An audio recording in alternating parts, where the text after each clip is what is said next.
So, hello everybody. There are Hello. quite a few people here tonight. Can I ask one thing before we start?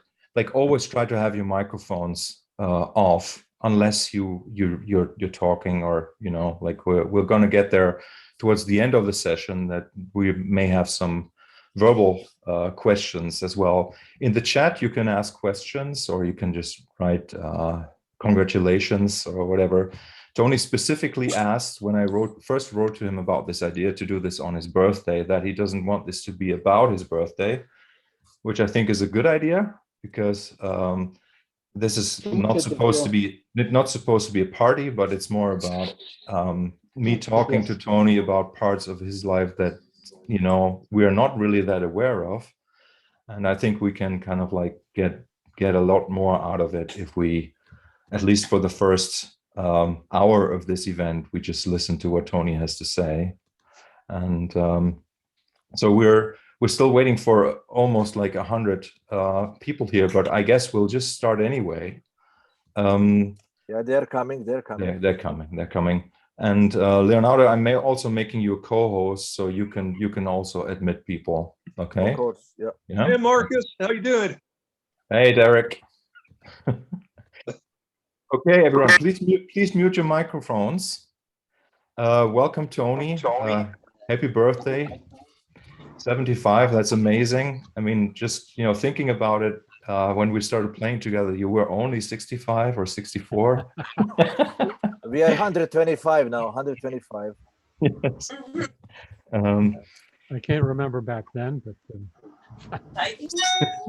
yeah. So I'm seeing. Happy birthday, Uncle Tony. Thank you. I think we need to ask everybody to be muted.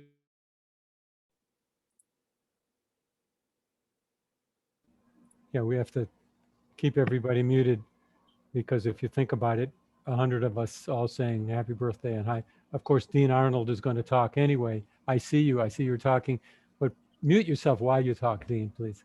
No, thank you all for coming. We'll chat about some things, and Marcus will direct it, and he's very good at that. Mm-hmm. And I guess I want to say to all of you, thanks for coming, because my birthday was mentioned, but happy birthday to each of you, because I happen to know that each and every one of you has a birthday this year. So this is my chance to wish you all happy birthday, and there you go, and many more. Yeah. Hey, Tony, okay, so Marcus, what do you got in mind? Yeah, so really, I've had a taste of some of your early history, because like as we were traveling together and I spent a lot of time at your house, I heard some stories about your time growing up and your childhood, and I met your mother once, and so I think it would be fantastic if you could give us a little bit of an insight in how your childhood was. Sure. Mm-hmm. Let me tell everybody that I don't, maybe some of you were like me, I don't think about this stuff. I don't remember it very well. I don't think about it much. Marcus kindly mentioned to me a few days ago that he would ask that. And so I thought about that. And I grew up, I'm going to speak about, in a musical sense, the things that helped me and how lucky I was. I grew up in Boston, and the main thing that I'll keep coming back to is my older brother, Pete, 3 years older than me. Basically, I followed him in everything. He was a musician.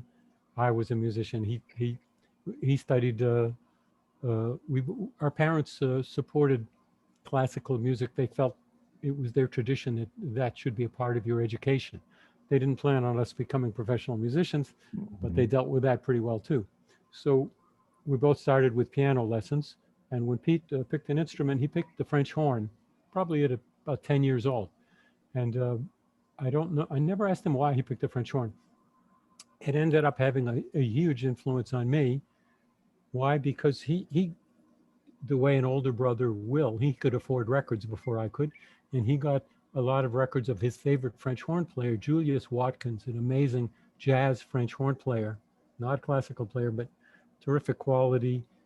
Julius Watkins records were superb. So what did I listen to at home? Julius Watkins records.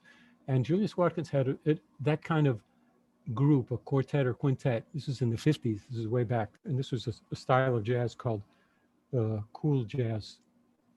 That each of the guys in the band would put out his own record, but it would be the same band playing the same style of music. So it's essentially all the same genre and wonderful music. And the bass player was Oscar Pettiford.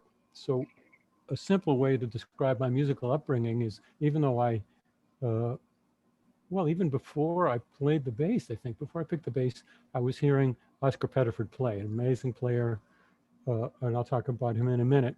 But once I chose the bass, I didn't try to, I played classical music. I did not try to play like Oscar Pettiford. However, in my later years, if I think about it, the way I would describe his playing is he seems to find the best notes to play, very succinct. When he solos, it's a short solo, and then he moves. He would, that's that style of music, but then they would make room for the other players to solo. And just terrific time. The placement of each note, the way the notes ended. I wasn't analyzing that when I was a kid, but when I think back, I must admit that way later, I ended up trying to play rock or progressive rock or whatever music I play, trying to use that kind of musicality in my own playing. So when I think of my youth, my first thought is my older brother, who was there every waking minute of my life and still is, and we still play together, and that's fantastic. Mm-hmm. Parents who were supportive of my music. And I was really immersed in classical. I noticed jazz, but I didn't, and I heard the jazz records, but I didn't pay too much attention to it. Rock came along, the Beatles came along, and in high school, I was sort of known as not a musical snob, but I was the musician guy. So other kids would ask me, so what do you think of this new group, the Beatles? Are they okay? And I'd say, I don't remember what I said, but I didn't pay attention. I really wasn't in that genre. Mm-hmm. Later, I went to music school, to Eastman School of Music, a good school, and I pursued that classical. I'm not saying this stuff because I'm obsessed with my history. I think actually some of it's useful to other musicians. So I pursued that classical field so quickly and with such intensity that after a couple of years in Rochester, playing in the Rochester Philharmonic and going to school at Eastman, I'd kind of had it with the career of being in an orchestra, and I didn't want to do it anymore, which was a watershed in my life, an interesting time. And I'm glad that I pursued it as hard as I did. I still love that music, but the job of playing in the orchestra wasn't as artistic, it wasn't as creative as I'd imagined it would be. Mm-hmm. Very luckily, at that same school was a drummer named Steve Gad, who had no bass players to play his gigs with because we were all classical players. So kind of reluctantly, I say, yeah, okay, I'll do this gig with you. And I got another education, completely different education from Steve, which was invaluable. I think both kinds of education were and are still very valuable for me. Phew, I need to take a breath. Help me out, Marcus. Yeah, Tony. So was the double bass the first bass instrument you ever put your hands on, or? Yes, I hadn't heard about an electric one for a long time. By the way, when I was a kid, the earth was cooling back then, and the bass player was sort of semi-expected to play tuba also. By bass, I mean an upright acoustic and tuba, and that's the double. In later years, he was expected to double on the Fender bass, but that came later. There was a Fender bass around when I was a kid, but I never heard of it. I didn't know anything about it. Yeah, so I had a wonderful acoustic bass, and as I got more successful, I got better basses, and it was a bittersweet day when I decided that I better pass it on to someone who uses it, because if you don't play an acoustic bass over the winter, it dries up and the glue separates, and you have to have it repaired every spring. And it was just a sad thing to see. And so I took a deep breath and said, okay, I'm going to let it go. And with it, I haven't tried one since, actually, for a minute maybe, but I think I lost a lot of the strength of this thumb. Is tremendously strong when you're playing, especially basses with high action. And even though I have an electric upright, it doesn't. The action is pretty low. It doesn't take that kind of strength. I could pick it up again, but I don't think I will. I think I'm very happy with electric, and I'm challenged enough trying to play the instruments I have correctly without going back to the upright. So that upright that you got when you were, I don't know, you said like 10 years old. That was the same that you then played through over the years, and that was the one that you sold. So it only ever was one bass. No. No, No. no, no kid can afford an upright bass. The school lends you one. Mm-hmm. You know, whatever 5 or 6 tall kids want to take up the bass, the school would lend you one, and I played that until I was, well, actually I was gigging and maybe, I don't remember, but I'm guessing I was 16 or 17 when I got a relatively inexpensive one. And then when I went to Eastman, I got a better one, an American-made one. It was pretty good.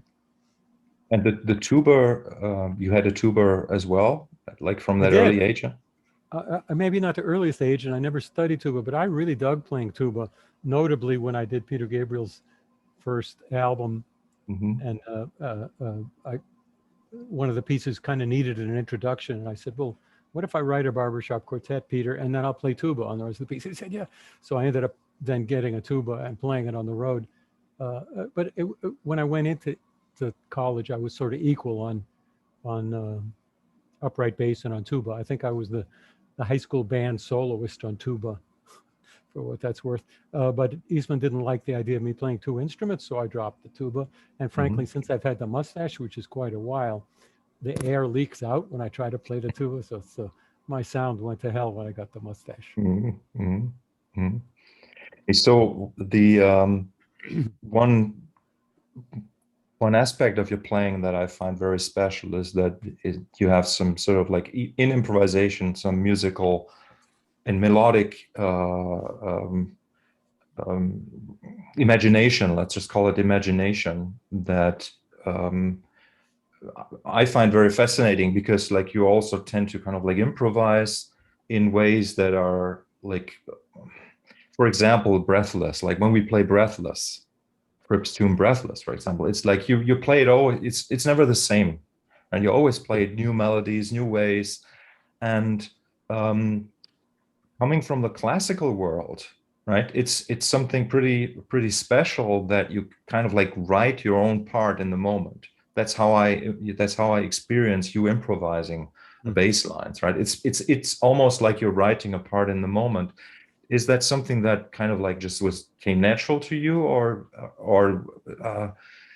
like, you know, like studying classical music, you're not necessarily acquiring that kind of thing, right? No improvising in classical, or very little. Frankly, I never, I don't think about how it is I play, and thanks for pointing that out, and thanks for the compliments. So I'm thinking about it as you're asking the question, but I guess being unleashed after being a classical musician for 10 years and being able to improvise was enlightening. But like with most things about my playing, it boils down to who I've listened to, who I've played with, and what kind of musicians I've been exposed to. Some great players, needless to say, who did some awesome things. And that, you know, you all know what it's like being in a band. That stuff rubs off on you. Being in a band with better players than you are is the best thing for your playing. It rubs off on you even if you don't completely rise to that level. So I've been with some very special players who improvise in certain ways. And I gravitated, I think that's the right word too, gravitated early to try to have some technique, but really not try to be, it was never important to me to be flashy, to be the guy that does the thing that makes people say, wow. I wish I could do, well, I can sometimes do that a bit, but I wouldn't mind if I could do it. But I gravitated down to doing other things, not just holding the fundamentals, but once I was exposed to Bill Bruford and his way of flitting away from the fundamentals, but still holding the beat as a drummer, I expanded, I think, my sense of what I can do musically, aside from holding down the bottom. But still not so much being the guy that makes everybody say, wow. Yeah. That's kind of what I mean when I say that you're actually creating a part in that moment. So it's like I would say that it reflects the composer in you rather than the improviser. You know, that's how I experience it, at least. And I think that's pretty special. And as you say, like you know, being unleashed from that tradition of having to play stuff that's on the page, right? But then also having actually played great music of the 20th century and also lots of like from the classical era and stuff. Certainly kind of, you know, that score study that happens as you play, right? That also influences how you compose. And yeah. Well, to maybe quote myself, I've said this before, but classical musicians, and I was one for a long time, can be real snobs, music snobs. In an orchestra, you poo-poo the work of anybody from the 20th century, and it even gets to the point where, okay, Beethoven, his fourth is a little not his best work, or even the best of the best is not good, only the very best single performance of it. So that's sort of a drag, but in a way you can take something from that, and I did. The appreciation of the real super high quality of the best music that classical musicians have. Rock players don't tend, I mean, they might think that way, but it's not a thing that comes with being a rock player, that you think you idolize a certain performance of the way Hendrix bent that note on that night. It's just kind of not the way. So I've tried to take from classical, I didn't try, I kept from classical my appreciation, not only of classical music, but of the greatness of the great music and how important that is, and to try to hopefully once in a while be part of that. Then I played jazz for quite a while, and jazz players have unanimously, they all have what I call big ears. They really listen better in general than classical players or rock players. And by that I mean they're all aware, and you see a jazz band in a club somewhere, they're all aware of everything the other guys are doing, the way they voice the chords, the chord changes that they do that are different. When they play a solo, they play quotes that only the most sophisticated jazz listeners even recognize, the quotes from Coltrane or something, that and they maybe echo it back and acknowledge. So they have great ears, and that's something that I certainly admire about jazz players, and I try to take from jazz into other genres because it's pretty darn special. mm-hmm.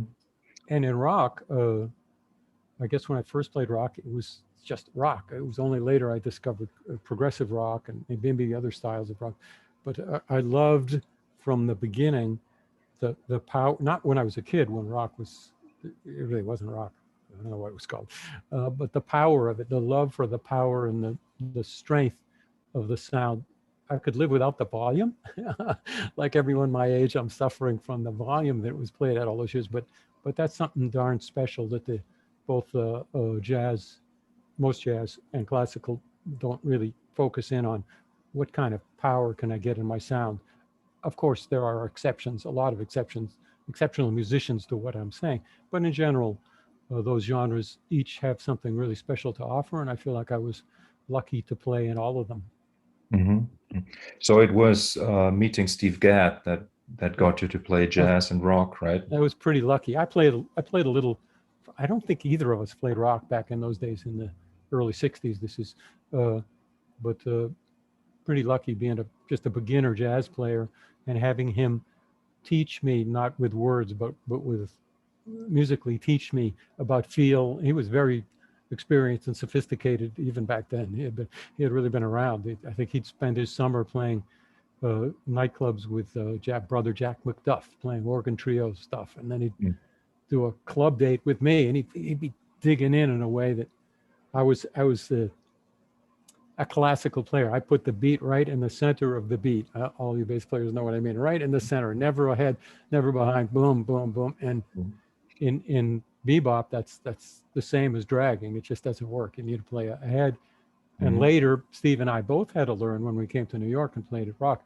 You need to be able to lay back behind the beat, or you feel like you're rushing and you're ruining the feel. It was interesting that even I could probably do an hour and a half about the wonderful drummer Steve Gad, but as good as he was, as great as he was, when he came to New York, and he immediately fell into doing a lot of studio work and being very busy and accepted, but he still had to really work on his craft, and he had to learn. He would go out nights and listen to Rick Marotta playing, I think with Stuff, or whoever played before him and Stuff, and Chris Parker, and listen to where they put the beat in ways that he didn't do or maybe couldn't do. And also he played, I vividly remember early sessions where I was on a session with Steve. He would hit the drums really hard and overplay them. In a rock context that would work, but the way they were mic'd by the studio engineer for a jingle or somebody's pop record, it kind of shuts down the drum and doesn't make it speak big like somebody who plays lighter. And he had to learn that. Actually, I remember engineers telling Steve, "You're playing too hard. You're hitting the drums too hard." They would not tell him that nowadays. But also, greatly to his credit, he learned other techniques and other ways to modify his playing to do, as I learned from Steve, to do what the music needs and to have the tools available to do what the music calls for. He's a real professional in that way, still is and always has been, and it doesn't come by accident or just by talent. A lot of work and a lot of attention to really wanting to be as good a musician as you can. Yeah. So it seems like in your early and also Steve's early 20s, you guys were already challenged to work on the details of what we were doing. So there was never the question of working on fundamentals or anything, where like nowadays I sometimes feel like people really only start at around 20 to actually kind of like master some of the basics. So what I and this is why I want to just jump back a little bit. So the musical education that you had in Boston, so before you went to Rochester, what was that like? Do you remember a specific teacher or just specific lessons, anything that kind of stood out? Yes, I had a very, very good early bass teacher. Cross Centamore was his name, who had studied Casals' bowing technique and tried to do that. And that was in my high school years, my early years. Then later in high school, I had a few teachers from the Boston Symphony Orchestra who weren't very good teachers. And then I went to Eastman School, which had a famous bass teacher who really wasn't a teacher at all. So actually, all my quality education came just by luck, came from very early from that teacher. And I think of my early 20s as the period of deciding I wasn't going to use that technique and I wasn't going to play in an orchestra. But then when I moved to New York, this is now playing electric, but I had to unlearn a lot of what I had learned, and that's good. That's good for you. That's good for being flexible and adaptable. I was the kind of player when I was in New York doing studio sessions. Most of them happen. It's either 3-hour or 1-hour session. They put music in front of you. There's an arranger. Boom, you play it. And I was the kind of guy, I'm not proud of this, but who, if there's a wrong note in the chart, I'll play the wrong note, even if I know it's the wrong note. So it actually took me a while to play. It sounds so stupid to say it, so simple, to play what the arranger wanted, not what he wrote or what the copyist wrote. But that's the way I had been trained. Oh no, it says F, I'm playing an F. Or excuse me, sir, did you want an F here?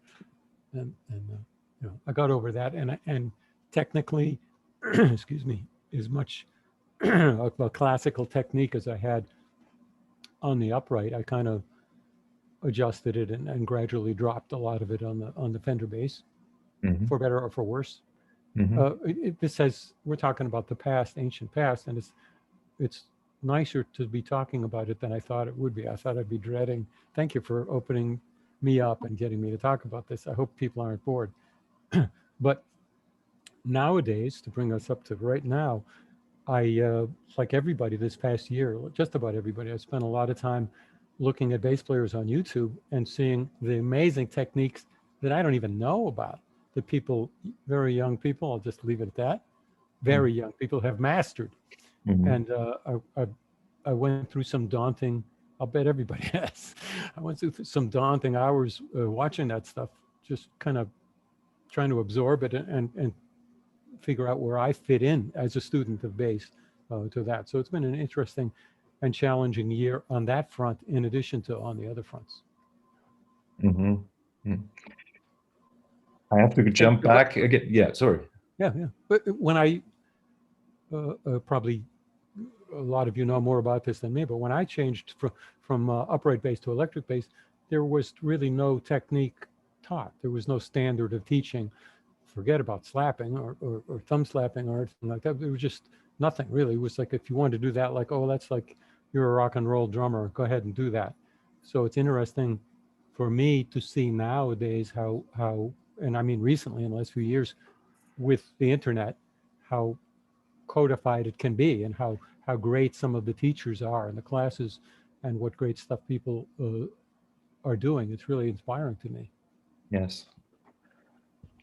So you like want to go back to yeah, because like knowing that you picked up the Chapman Stick as an early adopter in the 70s, the upright bass that you played was, I assume, was tuned in fourths, right? The one that you learned. Were you ever exposed to a fifth tuning before the Chapman Stick? No way, no. Can I talk about the cello or yeah? In the 70s, in the 70s, I played the bass. I fooled around with hammer-on technique. I first heard a drummer named Donald McDonald doing it on my bass on a break, and I said, "Wow, what if you put chords?" So I didn't do any recording like that, but obnoxiously on all the downtime in the studio, I was practicing that way.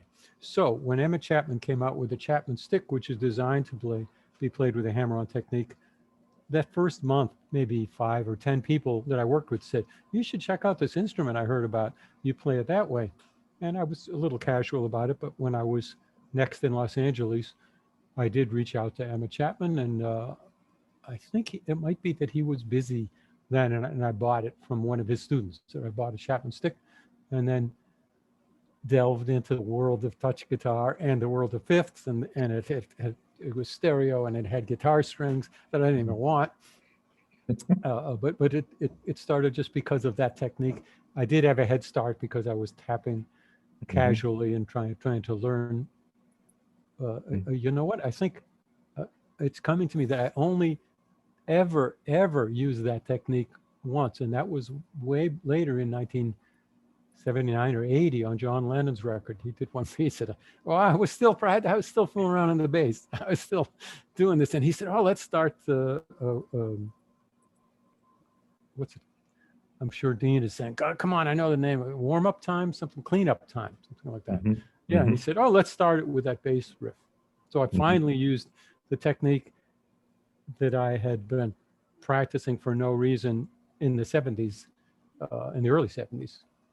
And maybe there's something about that. There's probably 3 or 4 odd little bass techniques that I fool around with for half of my life, and will never use it unless it fits, unless it's the right thing. But then what a great day it is when there's some kind of piece and you think, well, wow, maybe that will work. The perfect example of that is my buddy Steve Gad, who I might have mentioned before in this talk. We were just buddies. He went in the Army. When he got out of the Army, we went with our wives. We went camping across the country in 2 cars and 2 little station wagons with tents and stuff for about a month. And sometimes he and his car would be in front. They would pull to the side really fast. I would pull over, and he was driving his wife crazy, practicing on the dashboard, crazy. And he'd say, "Tony, I think I need a ride with you for a while." So I drive, and and here's what he would be playing. That,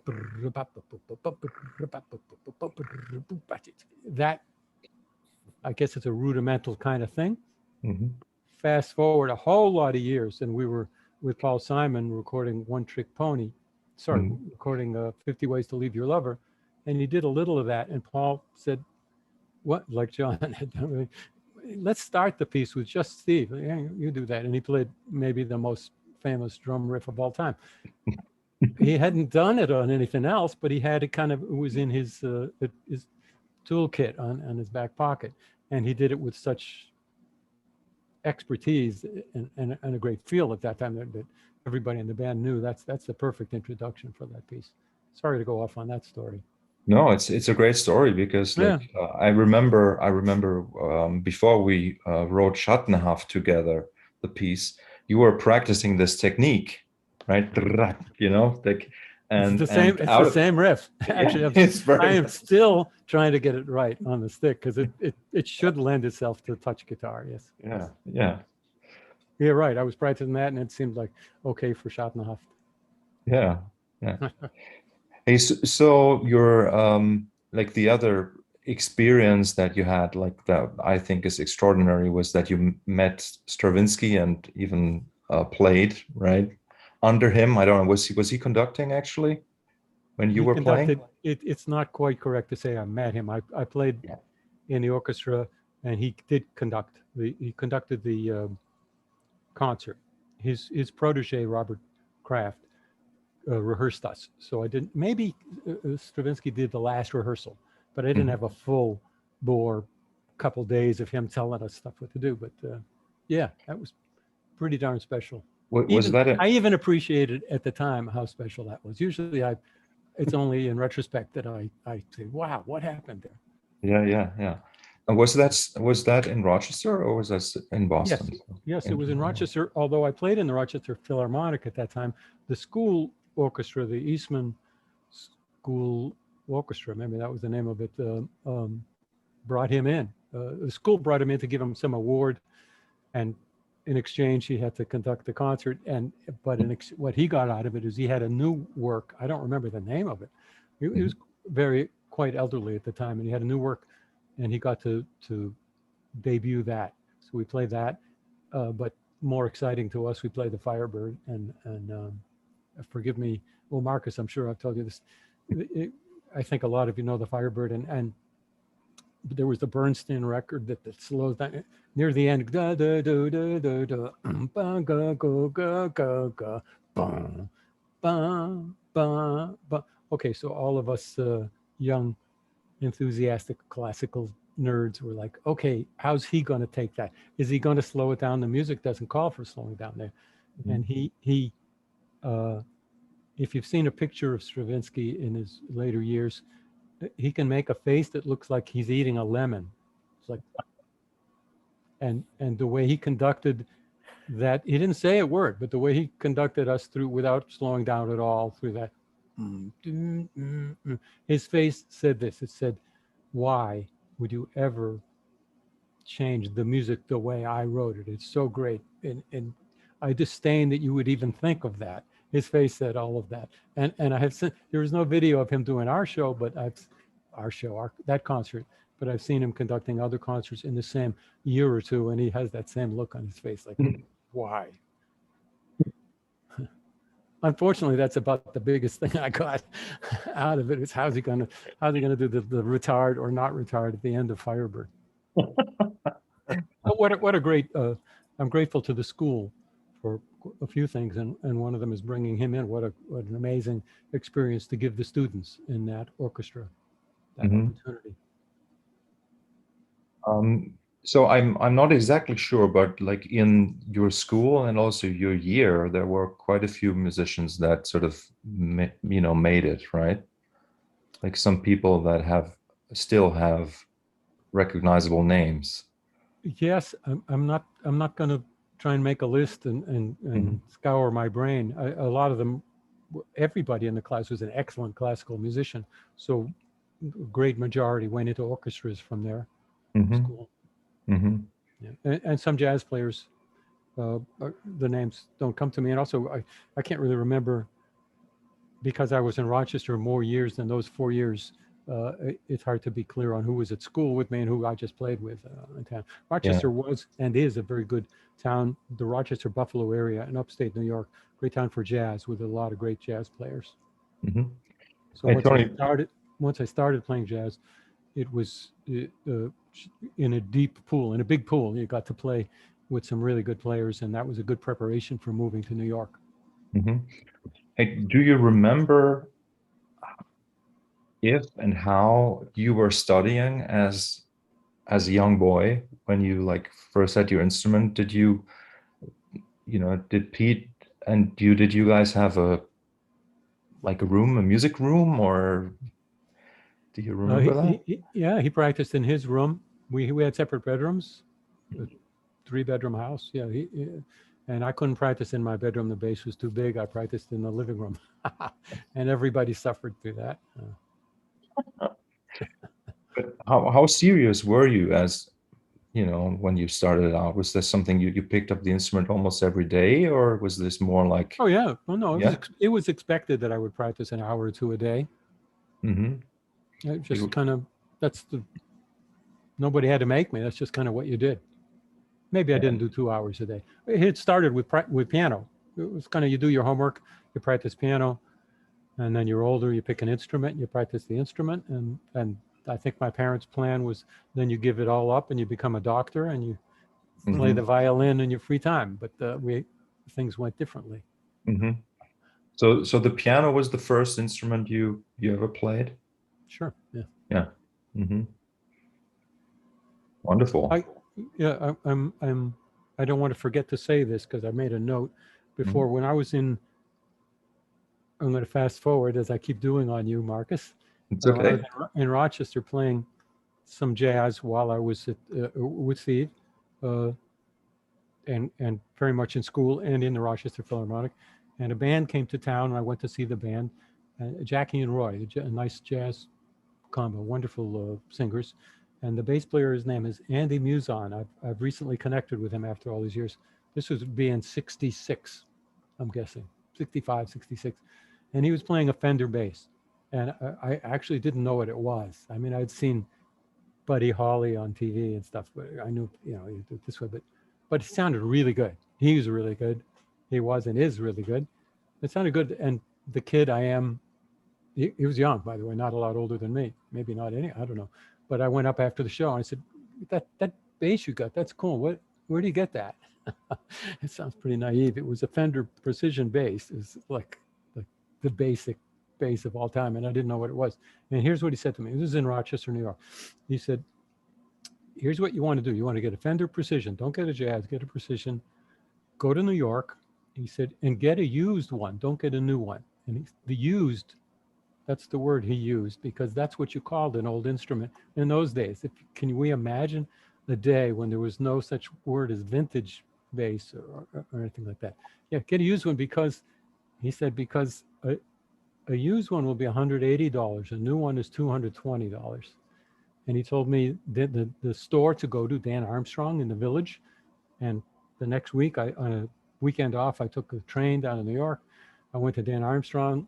There were a number of Fender Precisions on the wall. They were all $180. They were beat up and paint taken off them. I bought one. I went back to Rochester, and what luck that was, and what a different time than now. And I played that bass for a long time.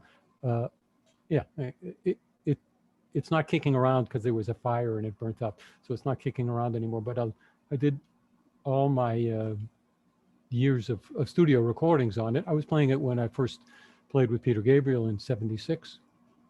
So pretty much from 70 to 76, I played it, and it didn't just sound good, but in those days, the studio business in New York, the way it worked is the engineer was really in charge of the sound of everything, more than the musician, and the producer didn't pay much attention.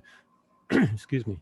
Engineers liked the precision bass. This is why Andy told me not to get a jazz bass. Jazz bass is great, but the engineers wanted a precision bass. That's the beginning of the story. That's the end of the story.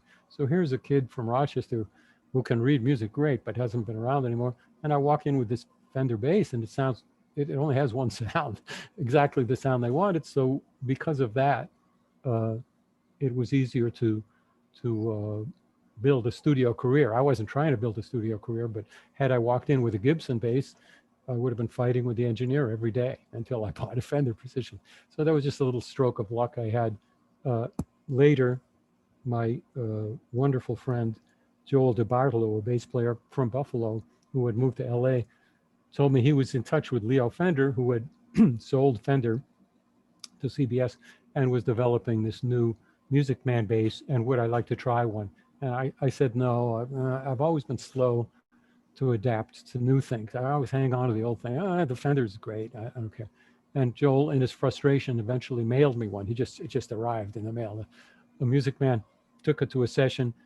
This is a lot. I don't know the year of that. By that time, engineers wanted more low end, more bass than the Fender bass has. and they can add it. It's kind of there, but it's just they can add it. So I started walking into sessions again with a bass that pleased the engineers, and that's a nice feeling. And you could lower the low end on it too. Let me add that first Music Man had some issues. It had so much treble that it would pick up the click track if you had the headphone cable anywhere near the cable of the bass. So one had to be a little careful with it, but a little bit of luck that I fell into the Music Man bass earlier than I would have. Kicking and screaming, I fell into it because it arrived in the mail. So basically, you were very good at giving people what they wanted back then, and you were lucky to have that sound. Yes. Yeah. Just by luck, and it wasn't important. I didn't go into a session thinking, oh, I have to give this person what he wants. I was nervous at first about, can I do this? Can I play? Playing with a click track was a new thing. There was lots to it, but it just happened by coincidence that twice in my career I had, maybe more than twice. I'm going to continue with that NS electric bass, which again gives not engineers but artists, Peter Gabriel especially, it just gives them something in the sound that they want. So there is a theme that I never realized until Markus pointed it out, a theme in my career of having a bass that sounds really like what people want on their record. Doesn't hurt. So like in parallel to you getting into the studio scene in New York City, you had already done international tours. And, it was funny, just a few years back when we were in Japan, and like a fan came with this record, The Roar of '74, I think it is. And it has a photo of you on the back. And I realized like you were already touring internationally when I was just born, which was, that's a funny moment, like realizing that, like, And what a testament to your flexibility and your musicality that when you joined Stickman, what was that, 10 years ago about? Yeah. You joined a trio, only 3 guys, and me and Pat are road dogs from way back, just live on the road, throw anything at us, vans, bad hotels, anything. We're used to that. And you had never done any touring. And suddenly, we rehearsed the music, and okay, on that front, you were, I believe you were comfortable and expert. And then we go there and let me share with everybody listening, maybe we rehearsed, and then the first day we get in a van in Buenos Aires to go to the gig. I don't remember where the gig was. And the driver didn't shut the back of the van tight, and he took off in a busy street, and Marcus's instrument fell out the back of the van. What a welcome to right off the bat, right there. And he was understandably more than concerned. And Pat and I were like, go ahead, pick it up, see if I'd like to think we weren't too casual, but in essence, okay, something's going wrong. We'll deal with it. We'll get it fixed. We didn't realize you had an instrument that there is only the one instrument. It can't be fixed. You can't take it to a guitar shop. Fortunately, that ended up okay. But can you share? Am I correct about that? Was that? Yeah, that's correct. Yeah, it was. Yeah. And the funny thing is that my instrument was actually fine, but yours had broken a string because yours had fallen out as well. But yeah, it was a fantastic, fantastic apprenticeship, like the whole Stickman experience for me, like at least the first few years.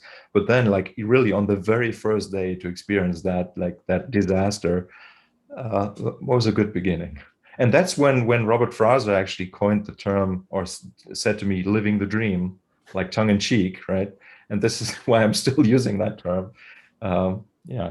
Robert Fraser being the sound engineer we used then and used still, wonderful guy and a friend, and he lives in Woodstock near here. And he's just a road dog also, maybe even more than me and Pat. So you were with a bunch of guys. I had forgotten that my instrument fell off also. Typical of me. And at least I probably had other strings. Good for me.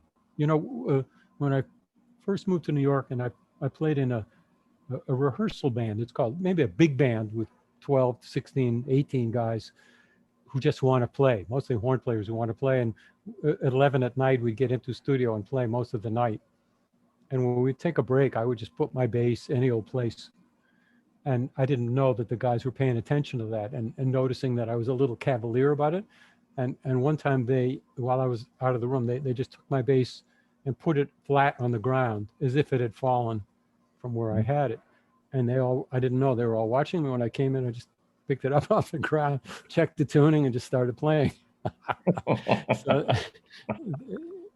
they thought they would catch me finally being upset about the bass, and they didn't.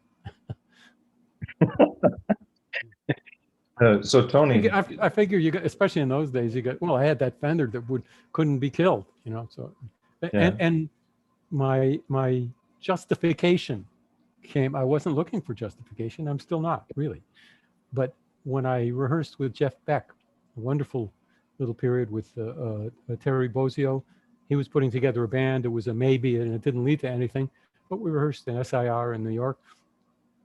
And of course I was watching the guy play. I couldn't believe it. He hadn't played in a while, but still just his fingers, no pick, I think he had one pedal, a little Boss thing, but essentially just going on the amp.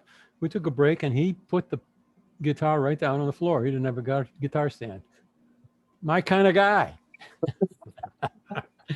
So I was like, where are those guys in the other band? Yeah, Jeff Beck does that. So you having just told the story of me having my real first touring experience.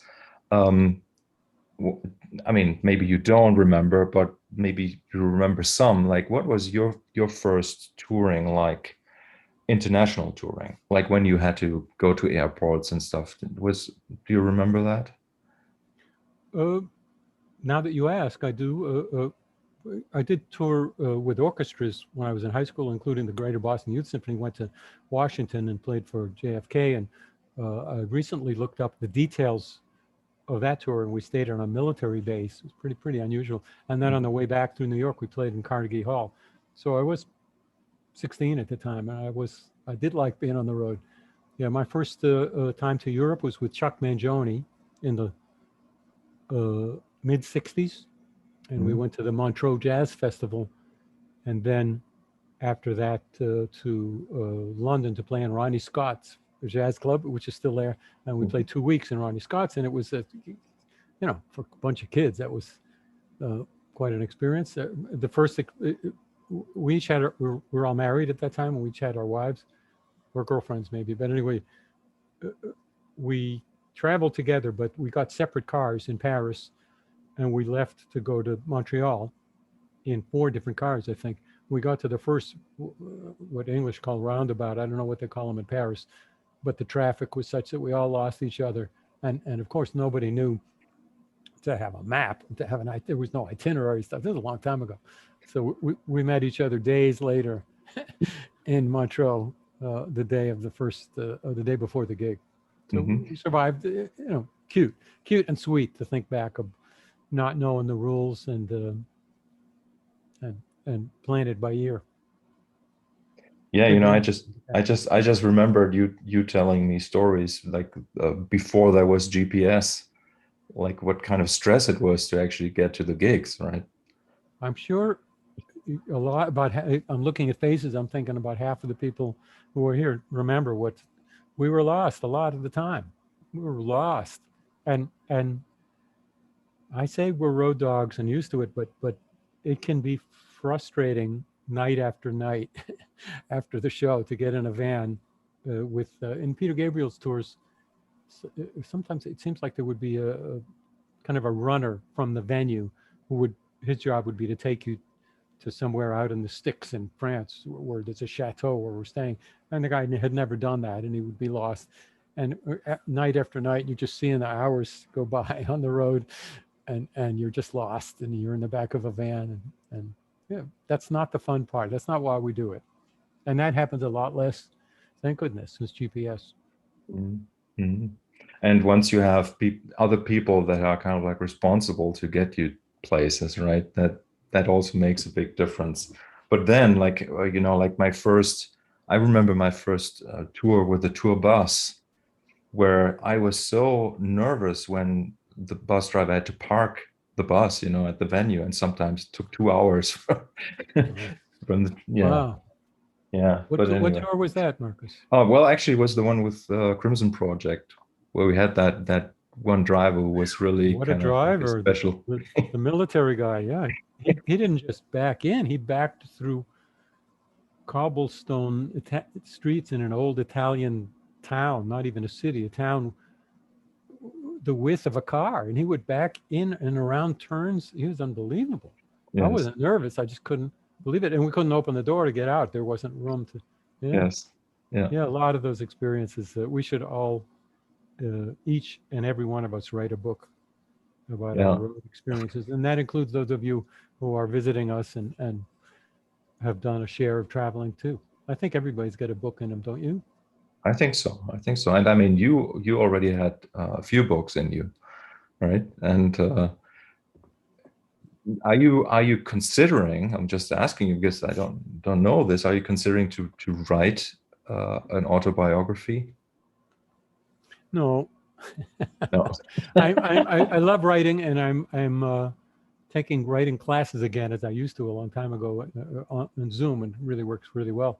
So I'm writing quite a bit, and because I don't know why I'm even going into this, but because I'm writing a lot, I'm becoming more aware of the writer in myself. I'm not writing better, but I'm writing and I realize that unless I'm passionate about the end product, it's just, you know, I'll write a poem or two for this week's homework, or I'll write an essay or something, but it's not going anywhere. And the teacher keeps asking me, well, what are you going to do with this? And I won't do anything until I get that need.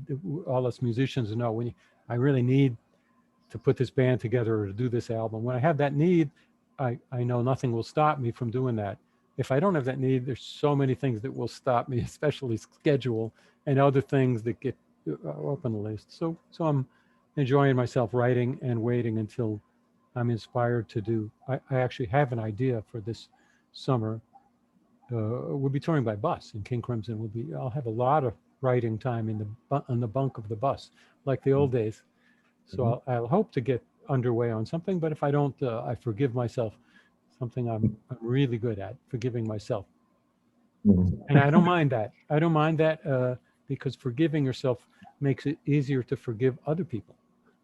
Yeah, for sure. Yeah. Sure. And so the parallel career that you developed, and I don't even know when you started taking photographs, but it must have been with Peter Gabriel, right? Like, or even earlier than that. But I know that in your most recent book, there are some pretty old photos in there, and going all the way up to very recent photos. Can you tell us a little bit about like why and when you kind of like decided you wanted to do that kind of retrospective? Yes. Thank you for asking about that. And I'll do it quickly because I see people who know me and they've heard this already a number of times.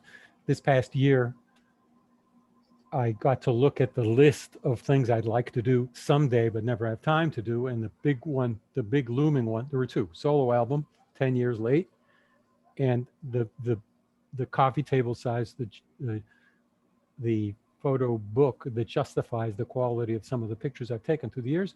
I had the time to do it, so I embarked on doing that and went through tens of thousands of negatives and slides and digital and everything. And it needed to be done, and I felt very good about doing it and releasing it, and I'm thrilled that it's out there now. Because some of these pictures, for instance, Peter Gabriel doing his first audience floating, what became called crowd surfing, but there was no such term then, and me on stage taking pictures of him. It's a unique vantage point. It's just the photo itself deserves to be shared, not to just be something on my wall, you know. So you asked when I started. I like maybe all of us, I took pictures quite a bit when I was young, and maybe when I could put this together. I've never thought about it. When I went to Japan the first time with the Gary Burton band, jazz band, that would have been about 1970. And I bought a better camera. Oh, they were so cheap then. I bought a better Nikon than I would have been able to afford back at home. And I started paying a little more attention to the quality of my pictures. And I to this day, I wouldn't call myself a professional. I would call myself an amateur. who pays a lot of attention to trying to up his game. And I'm still learning and a lot to learn. And in the old days with film, it was, I think, harder for me to get the good pictures. But what I latched on to pretty early in that career is that if I take enough pictures by law of averages, some of them are going to be pretty good. The greatest example of that is on Peter Gabriel's tours, where I had, by the way, the camera on a tripod and a foot pedal, a very analog foot pedal, a squeeze bulb with a tube going to the camera, which pushes a thing down and takes a picture. And you focus before the show and you do the exposure before the show. But I became interested in taking a picture of us all jumping when we do Shock the Monkey, and he goes, shock, and Peter jumps, and David Rose and I jumped. And I thought, well, if I pick up the camera bulb and squeeze it, but I'm playing the stick, I'm singing, and by the way, there's about a half a second delay, so I got to time that. And in those days, to see how the picture came out, of course, I needed to find, I'm touring Europe, I needed to find a 1 hour photo developing place. So every week or two, I would find that, and I would look, oh my God, I'm not focusing well, or Peter's shirt is coming up, and I got to stand between him. And gradually, over a year or two of doing that, because of law of averages, I got a few pretty good pictures of that, and they mean a lot to me. So the technique of it doesn't work in music. Playing a lot of notes, some of them are right. That doesn't work so well. But in photography, if nobody sees your terrible pictures, and there are so many things that could go wrong with that particular picture, where I would block Peter, or I would just be staring at the camera, and it would be obvious that, like, I don't care about the piece. I'm trying to get the picture right. Those are no good also. Yeah, Thanks for reminding me about this stuff. Yeah, you by the way, yeah. Peter, everyone has a different opinion about having their pictures taken. I'm very grateful to all the bands, Markus included, especially, who let me take pictures endlessly backstage, and most of them get thrown out, but some of them maybe can capture something of the moment that's worthwhile. Well, Robert Fripp had years that he didn't love it, and I didn't take them so much. And then he had years where he loved it, and he'd ask me to take them. And Peter Gabriel tolerates it. He's doing a pretty serious, pretty special, spectacular show, and he's very aware that there's this camera tripod there, or that sometimes he'll turn around and look at me, and I'm, oops. So I try to be, I wouldn't say subtle, because it's right there, but I try to be reasonably discreet with him. And we got into this kind of, I wouldn't call it passive aggressive thing, but when he rides the bicycle around the stage in whatever that tour was, it just happened to knock over my tripod every night. So I'd see him coming and move the camera. Although it was an accident, of course, it was accidental. I'd have to move the camera. And so we have had an interesting back and forth about that. But he knows he could have at any time asked me not to take pictures, and I would have stopped. And another little story, if we need to move on to other things, we will. But after this, when we did a wonderful tour in 2016 with Sting and Sting's band and Peter Gabriel, I hope some of you saw that show. It was really spectacular, I thought. And when we first, Peter Gabriel band rehearsed, and then in London, and Sting came by, Sting and Dominic Miller, who's a guitar player, and joined us for some rehearsals. I'm taking pictures like crazy. You know, there's Sting and Peter, and I quickly got a look from Sting of like, don't do that. Not, I don't love this, but don't do that. So I stopped, and I didn't womp those pictures up on the web either. I just was discreet. Then in all of the kerfuffle that involves the show and production, Peter's ideas of production are gloriously crazy and big, and involve pre-shooting videos of all of us, of our bare feet turning around and things like that. All this stuff going on. I went back to taking pictures, and I was just careful if Sting is going to be looking at me. I'm not hiding it, but I was discreet about it. And then gradually I put them up on the web, you know, not here's Sting in the show, but stuff showing the show on my website. And near the end of the tour, Sting's manager reached out to me and said, Sting has a single coming out after the tour, and he would like this one picture that you took of him to be the cover of the single or the artwork for the single. And I thought, wow, A, he knows that I didn't know. I was trying to have him not know I was doing it. B, his manager knows. C, they want the picture. So I happily gave them that picture. So we had an interesting adventure on that aspect. And by the way, since I mentioned him, it was really special being on stage with Sting is playing. He's a great bass player, great singer, songwriter, but a great bass player. And just being really almost right behind him, watching him play in his techniques, his thumb techniques and stuff like that every night. Because after a while, I didn't leave the stage when Peter wasn't playing. I just stayed there and sing very nicely. Sometimes he'd say, "Oh, I was double my on synth bass. I had a synth bass. You can double my part." He was really casual about it, but really special getting to see him up close. A real great bass player. Wonderful. Yeah, what you just pointed out kind of like makes, brings this aspect of touring to the fore, that we actually do things repeatedly, right? So it's really very much of like you kind of have the same routine every day. And with a show as structured as Peter's, for example, you would have the same maneuvers, right? And that goes sort of like with the camera, that gave you the opportunity to kind of like really zoom in and hone in your craft to really get that one shot and stuff. And that really also, I mean, you said it doesn't apply so much to playing music, but in a way, having the opportunity to sort of like rehearse on stage in front of people, that's something that we as Stickmen take advantage of, right? Because like there's hardly ever enough time to rehearse before a tour. Yes. Yes. Yeah. And yes. it's that repetitiveness that I think that also leads to the to becoming some sort of an expert over the years, like and when I again, like when you're telling these stories about your career, and we've like barely scratched the surface, but you can see that like it's like being in the right place at the right time, like maybe with the right sound on the bass and being a good reader.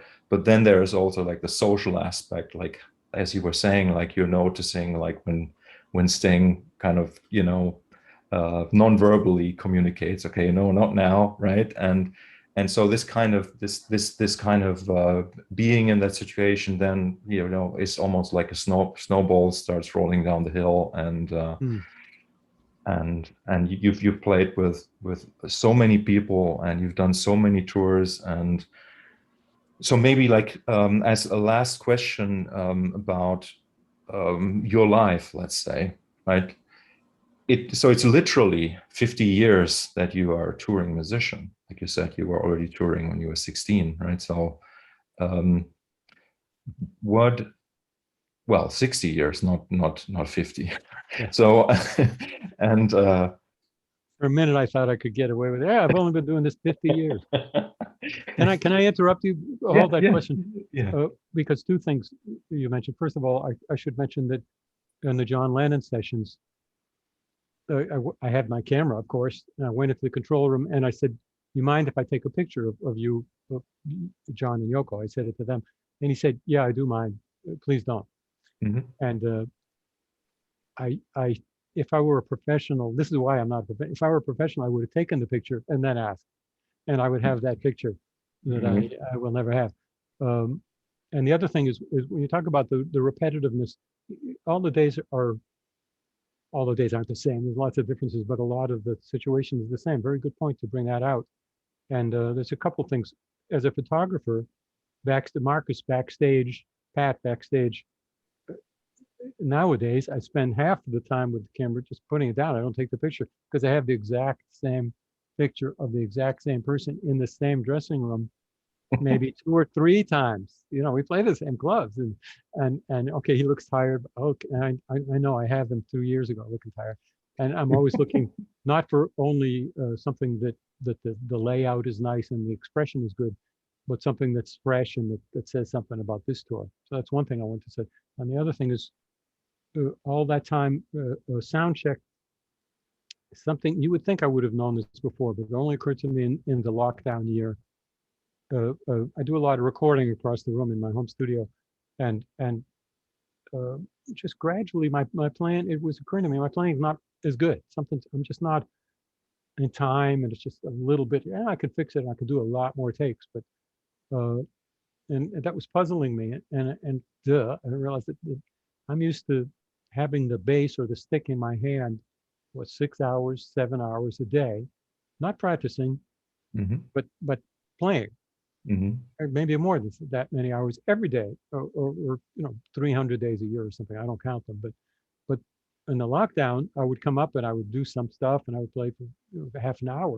And it's really different, and I lost a lot of technique. And so I had to. It took me until December to realize that I need to practice like all of you are, and like maybe kids are, like a guy who's not on the road playing all the time. And since then, I've changed my routine completely to not to practice 3 hours, but I got to practice. It sounds silly to say it, but it was a big revelation to me. And concurrent with it was realizing how much time I spend with that bass or that stick in my hand, not on my belt, per day, and how much of our life, as Markus said, is it's not routine, but it's repetitive, and it gives us a chance to either be very bored or become expert at our instrument and what we do. Okay, Yeah. Go back to your question. Yeah, and that that was like my question was about the pandemic and this really big cut in your well I was going to use the word routine of being on the road, right?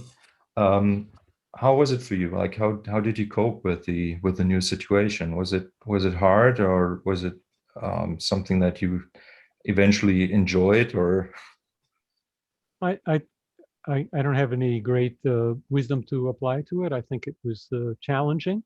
My friend Robert Fripp tells me artists need challenges, and I kept reminding myself of that. And I think I know it's been a challenging year for everybody, absolutely everybody.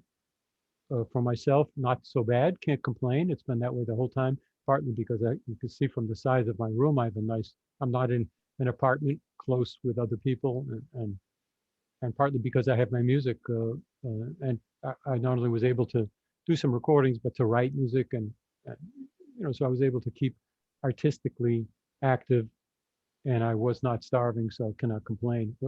It was a challenging year, and you know what? 2021 is a different kind of challenging year.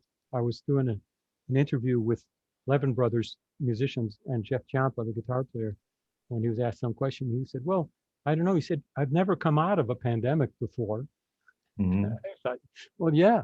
How about the whole world can say that? We've never really confronted what this year or into next year is going to be like. And for me, suddenly next Wednesday, not suddenly, but gradually, next Wednesday begins life as it was in 2019. And until then, it was a very long time without it. And there were a lot of issues about, do I have the stamina? Have things changed? Is it safe? All that stuff. But no different than anybody else who's getting back into the world the way it was. You're going to pass on some questions from people or anything? Okay, so the idea is, well, there's some interesting sounds here in my ears now. It sounds like somebody. Does everybody hear that? Leonardo, do you hear this? Yeah, I hear that. Yeah. Okay, so everybody mute your microphones for a moment, and I'll do the same. I found it and I muted. Okay, fine. It was you. Okay. No, Leonardo, no, thank you for me. that. No, it's not me, but somebody else. Okay. Thank you.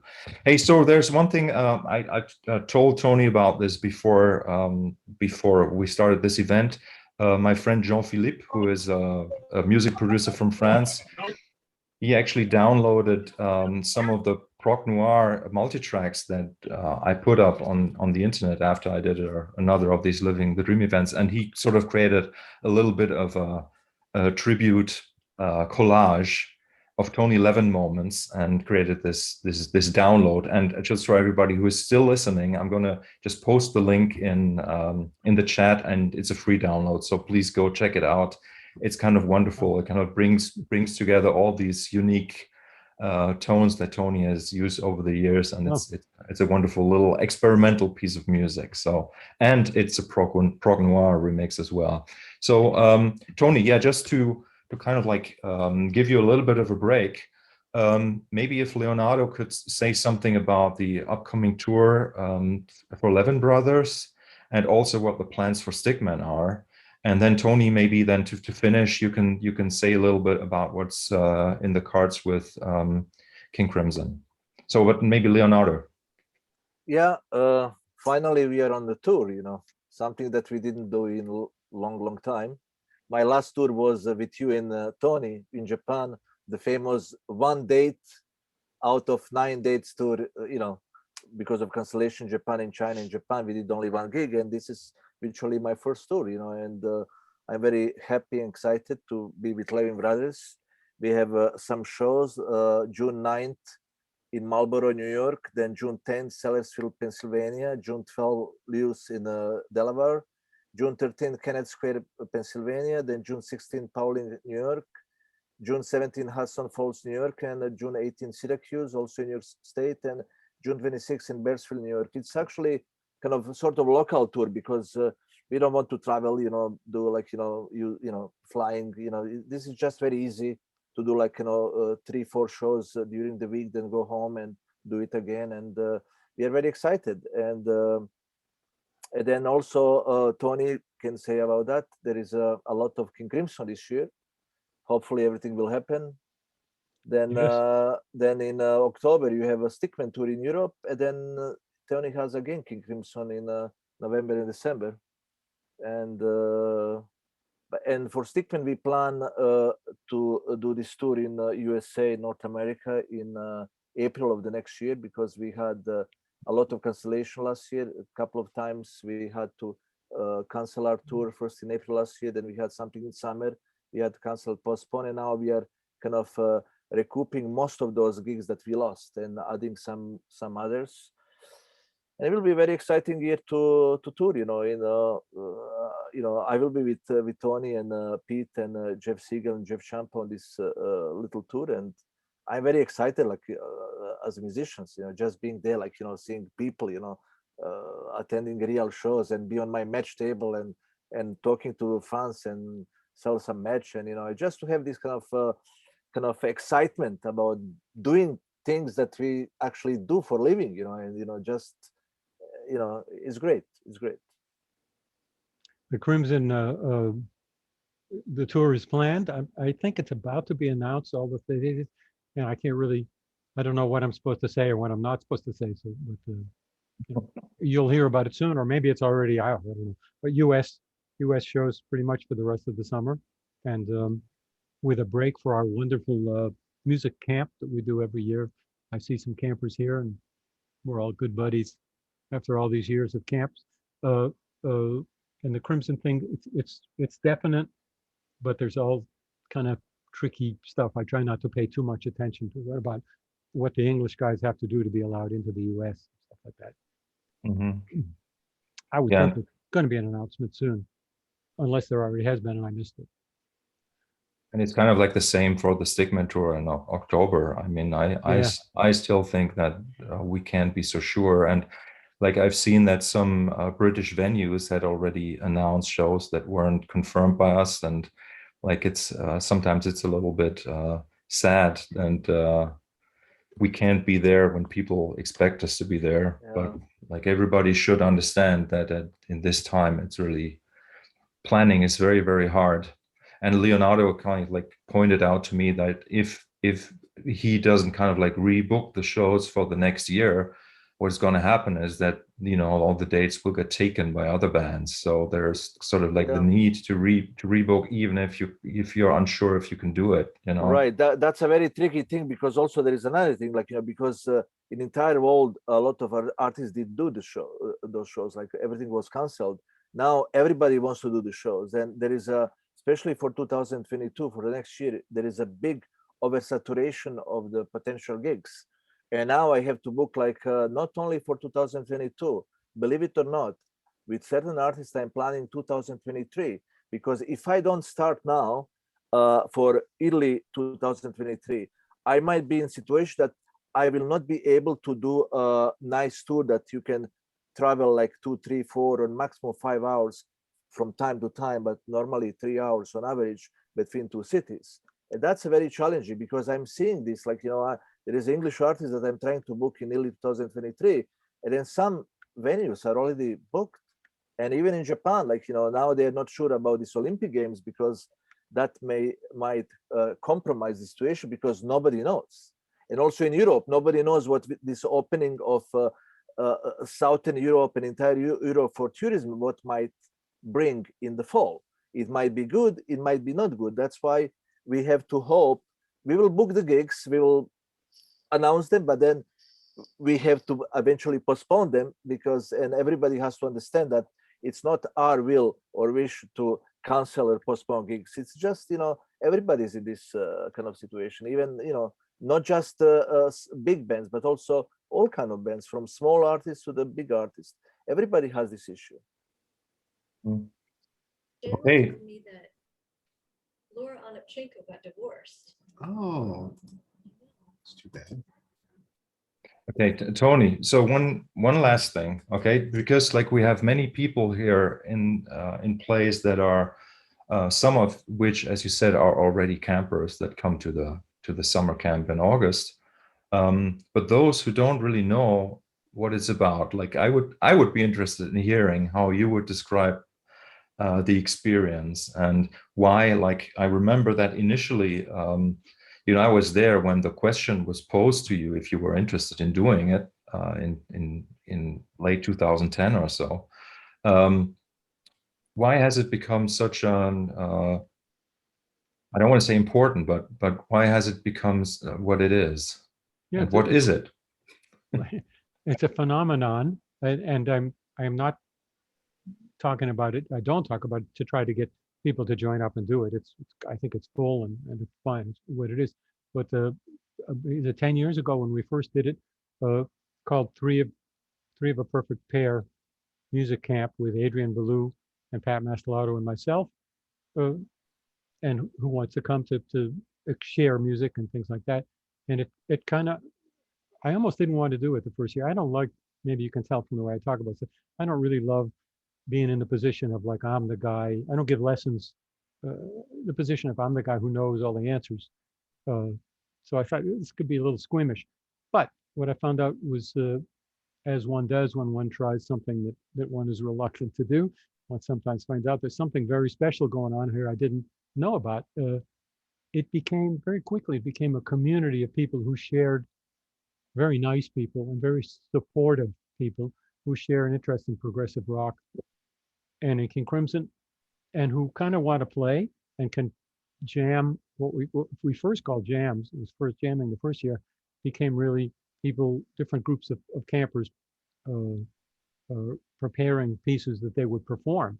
So it became a kind of mutual performance thing, and plus they get a chance to do a piece with Pat and with myself and Mark. We invited Markus in pretty quickly after the first year or two. I don't remember which years.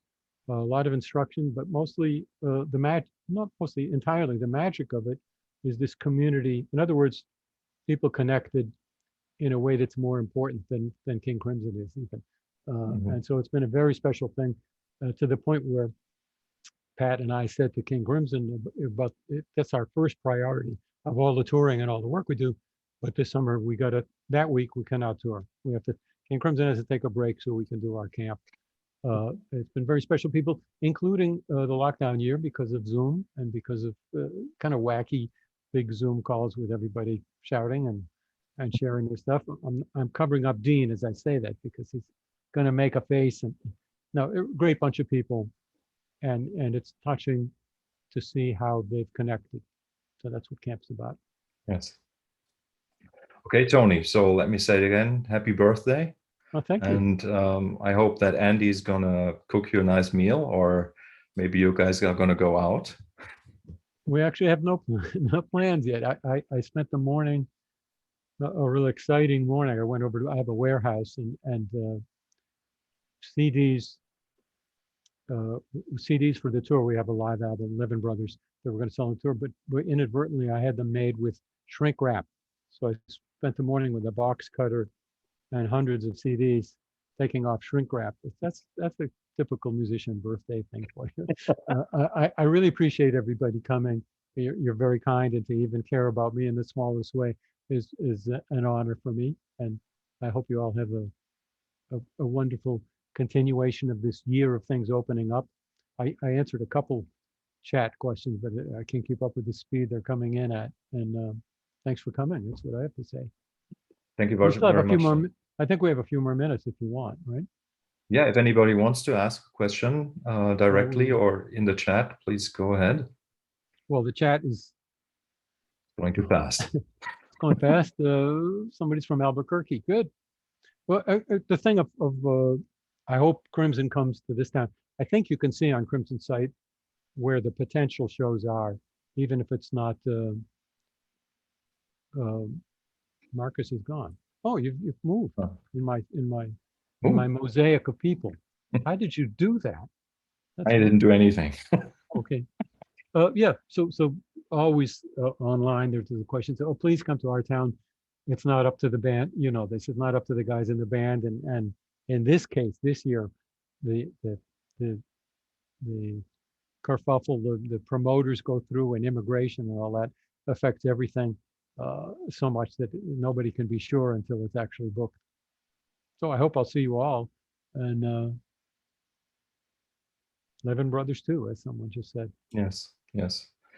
So I would say let's just leave it at that. I'm going to send because about 2/3 of the people that signed up showed up actually.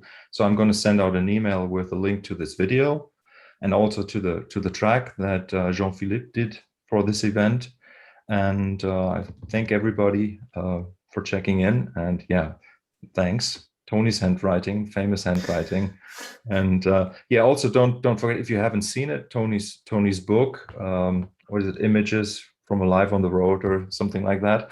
It's pretty amazing. I think I'm in it, and Tony can show it to us. Yeah.